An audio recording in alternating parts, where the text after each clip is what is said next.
Hello guys, are you a grade 11 students and under the strengthened senior high school curriculum? Native Man Math Tutorial offers you video lesson in general mathematics for the third quarter. If you want to learn Gen Math with me, okay, let's go. In this video lesson, I'm going to discuss solving practical problems involving oblique triangles. And here are the steps in solving problems.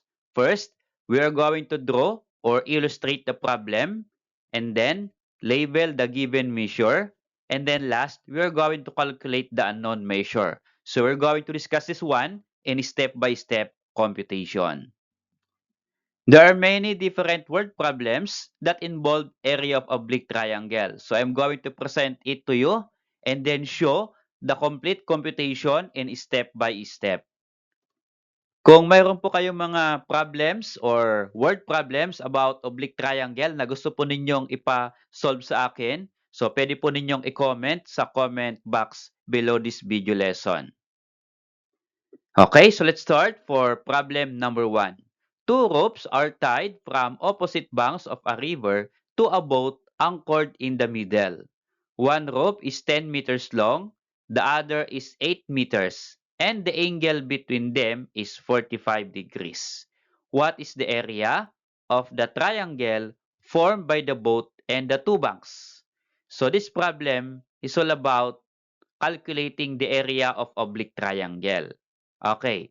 So, to understand this problem, kailangan po nating i-draw or illustrate itong problem. And then, i-label natin yung given. So, bilugan ko, what are the two given? Okay, 10 meters long and we have 8 meters. And the third given is that 45 degrees. Okay, so again, ang given po natin, one rope is 10 meters and the other rope is 8 meters.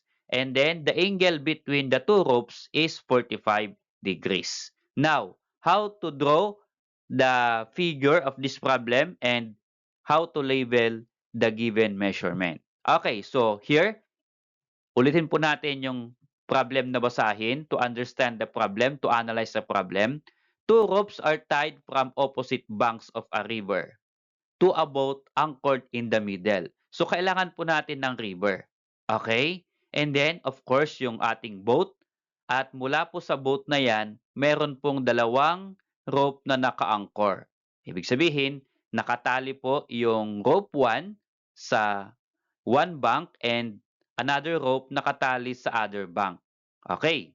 And then, the measurement of the two ropes here are 10 meters long and 8 meters long. So, i-label po natin. So, 10 meters long and 8 meters long. So, kahit saan po yung 10 meters and 8 meters. So, pwede pong magkabaliktad ito. And then, the angle between them is 45 degrees. So, pag sinabi natin the angle between them, yung angle po na na-form ng dalawang ropes is 45 degrees. So, dito po natin lalagay yung 45 degrees. Now, the question is, what is the area of the triangle formed by the boat and the two banks? So ano daw po yung area ng triangle na na-form ng boat at yung two banks? So ibig sabihin gagawa po tayo ng line from this one bank to the other bank. Okay, so notice here, makakapag-create po tayo ng oblique triangle. So what are the given in the oblique triangle? We have side and then another side. And then the angle or the included angle is given, which is 45 degrees. So what formula that we're going to use to solve the area of this triangle na na-form? Okay. So, ang gagamitin po natin ay yung may sign. Okay, hindi po natin pwedeng gamitin dito yung Heron's theorem. So, ang gagamitin po nating formula ay meron pong sign. Okay, so this is the formula that we're going to use. A is equal to 1/2 AB times sine C. So, A stands for area is equal to 1/2 AB or A times B. Ito po yung dalawang sides ng oblique triangle. Side 1 and side 2. Okay, this one. And then sine C, ibig sabihin po ng sine C ay sine po ng included angle. And the included angle is 45 degrees. Okay, so let's substitute to understand. So, area A is equal to 1/2 A Kahit saan po dito ang A, pwede yung 10, pwede yung 8. Ano po, kahit magkabaltad po. Basta't ito pong 10 at 8, ito po yung A and B. Okay, so let's become 8 times 10. Okay, this one. Then times sine C or sine the included angle. So sine, the included angle is 45 degrees. So sine 45 degrees. Now, after substituting the given, what is the next step? So we are going to simplify to calculate for the area. So ano po yung unang isi-simplify dito? So pwede pong i-multiply muna natin yung 8 times 10. Okay? So this become area is equal to 1 half. 8 times 10 is 80. And then sine 45 degrees. So actually, ito pong 80 sine 45 degrees. Pwede na po ninyo itong i-press sa inyong calculator ng diretsyo. So paano po i-press yan? Press nyo po 80 and then press sine and then press 45 degrees or 45 lang, pwede lang. Okay, after 45 is press equal sign.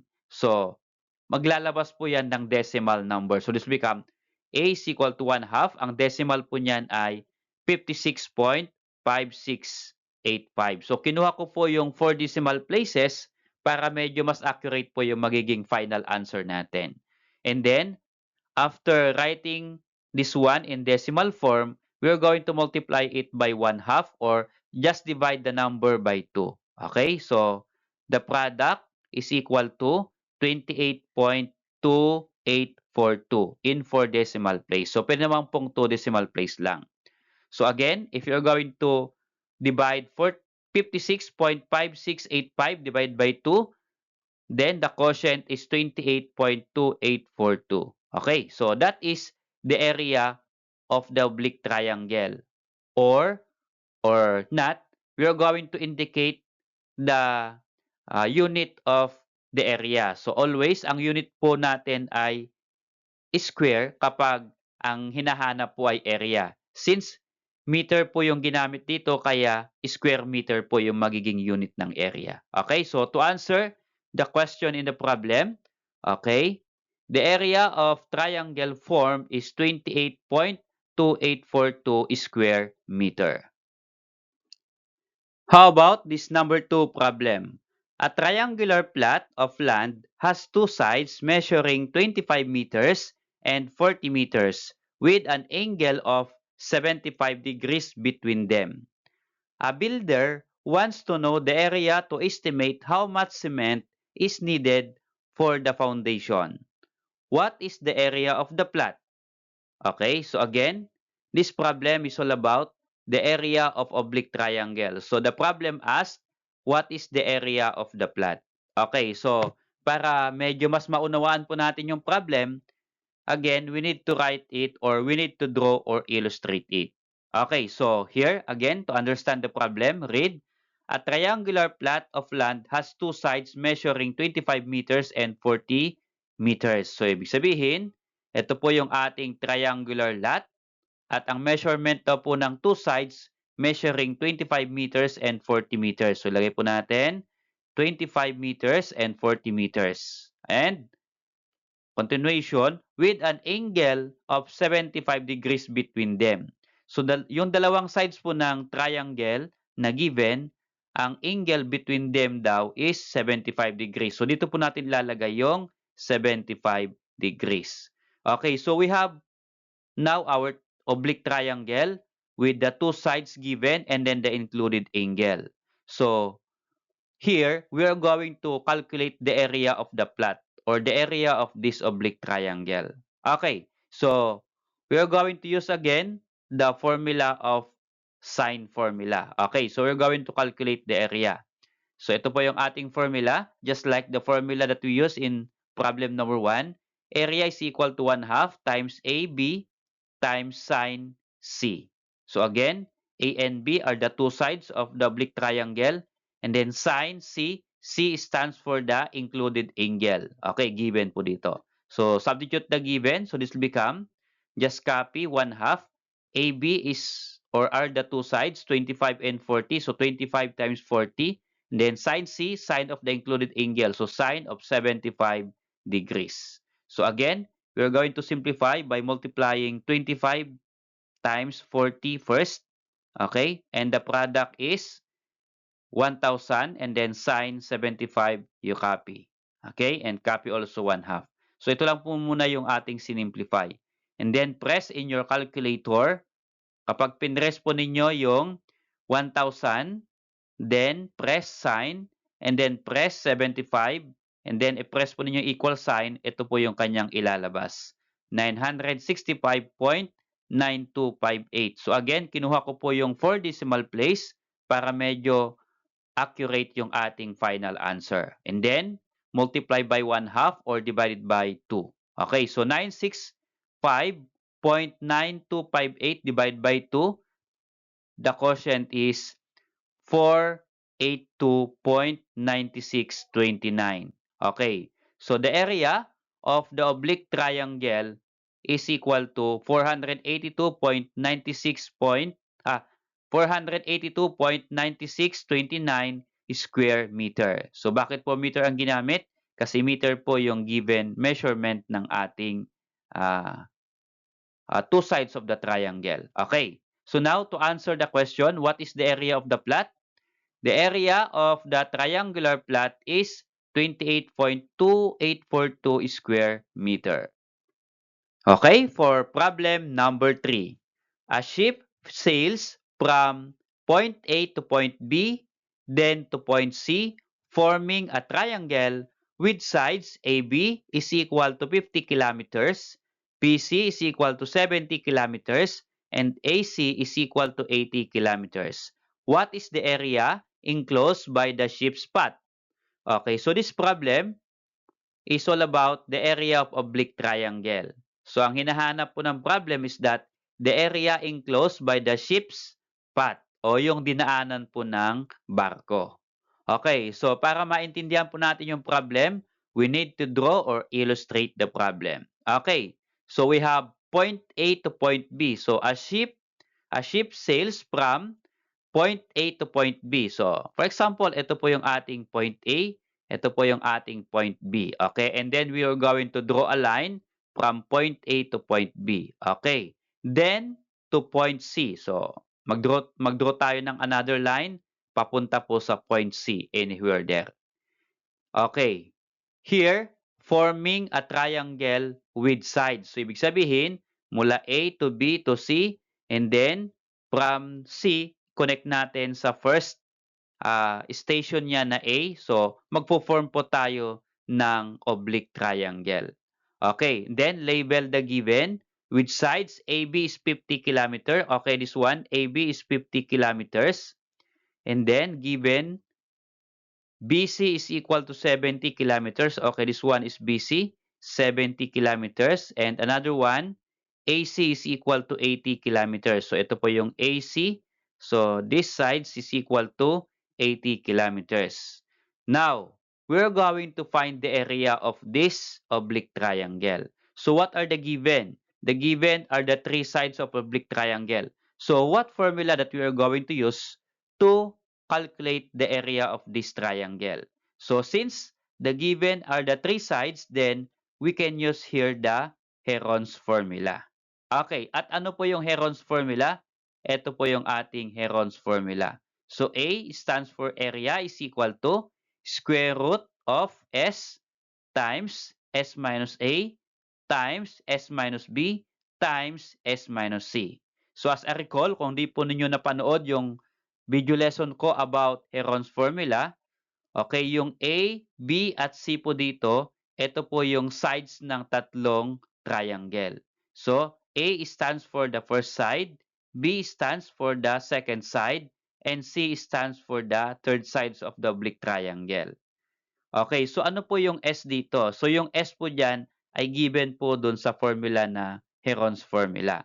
So, first that we're going to use here is solve for S. At ito naman po yung formula ng S na nandito sa ating Heron's formula. So, for S, the formula is S is equal to A plus B plus C divided by 2. So, yung A, B, C dito, ito po yung measure ng three sides of oblique triangle. Okay, so to calculate S from this oblique triangle, so we have S is equal to, the three sides are 50, 70, and 80. So we're going to add 50 plus 70 plus 80 and all, the sum should be divided by 2. Okay, if you're going to add 50 plus 70 plus 80, that is equal to 200, and then copy divided by 2. Okay. And what is 200 divided by 2? The quotient is 100. So our S is 100. So kapag na-compute na po yung S, then you now calculate the area of the oblique triangle. Okay, so ilagay ko po dito yung S, which is 100.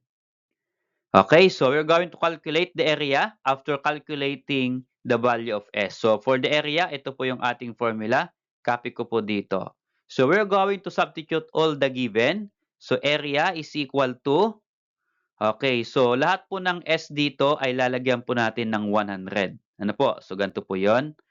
So here, square root of S is 100 times, open parenthesis, this one, S is 100 again. And then minus, so minus, what is A? So yung A, B, C dito ay ito po yung three sides ng ating oblique triangle. Okay, so pwede po ninyong i-label para hindi po kayo malito. So for example, ito pong 50 kilometer ay A, ito pong 70 kilometer ay B, at ito pong 80 kilometer ay C. Okay, so ito po yung A, B, and C. Pero actually, kahit magkabaliktad po yan, kahit ito po yung A, ito po yung C, ito po yung B, okay lang po yun. Okay, so here, so minus A, our A is 50, so minus 50.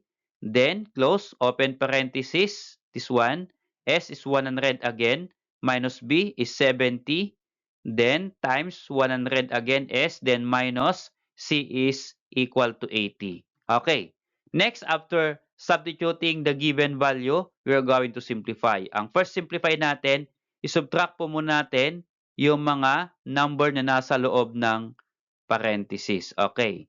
So, if you're going to subtract, so this will become, ito po yung kalalabasan.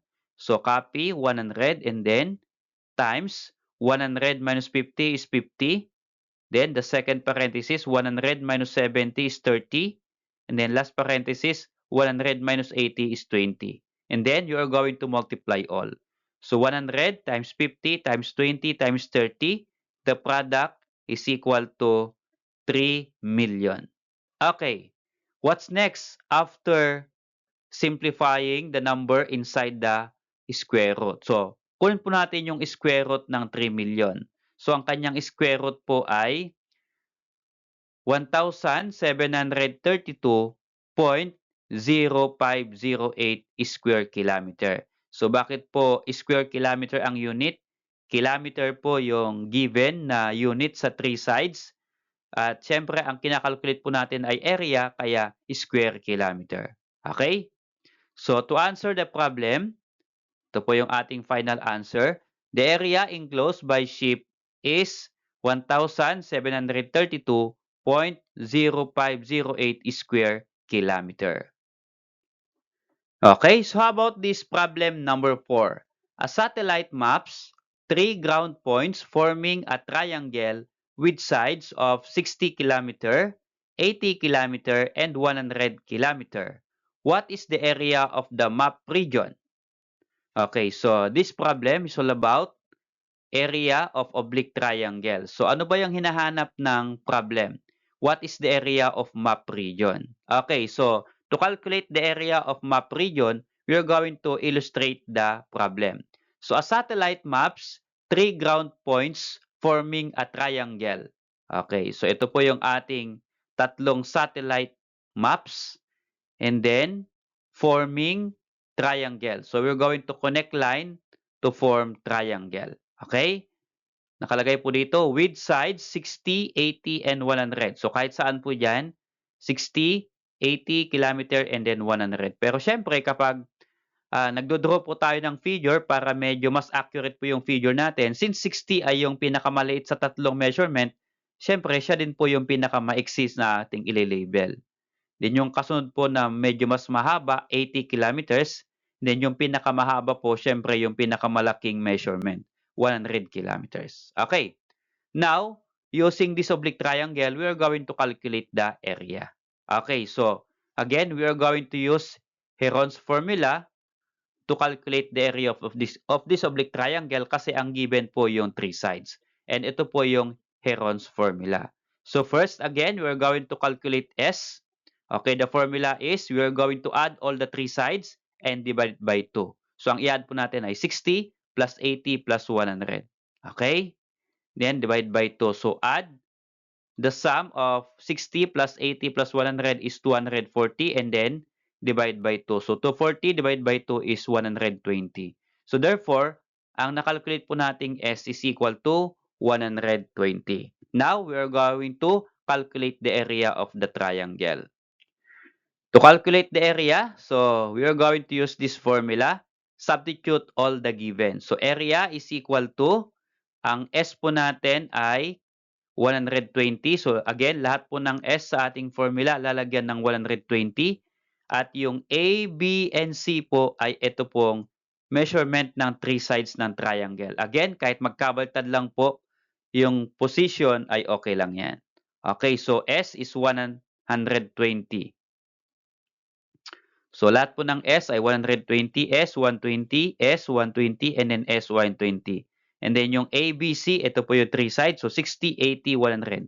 So 60, 80, and then 100. So basta sundan lang po ninyo yung formula. Okay?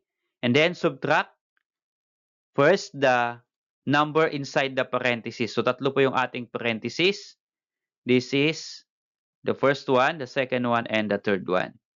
Okay, so just copy muna 120 and then 120 minus 60 is 60. Second parenthesis, 120 minus 80 is 40. And then last ay 120 minus 100 is equal to 20. Now, we are going to multiply all the numbers here. Okay, and then the product is equal to 5,760,000. And then, i-compute po ninyo yung kanyang square root. The square root is 2,400. And then, the unit is square kilometer. So again, square kilometer kasi area po yung hinahanap. Okay. So to answer the problem, ang hinahanap po ng problem ay what is the area of the map region? So to answer, the area of the map region is 2,400 square kilometer. To end up this lesson, let's try this activity. Solve the problem. So I'm going to post only one problem.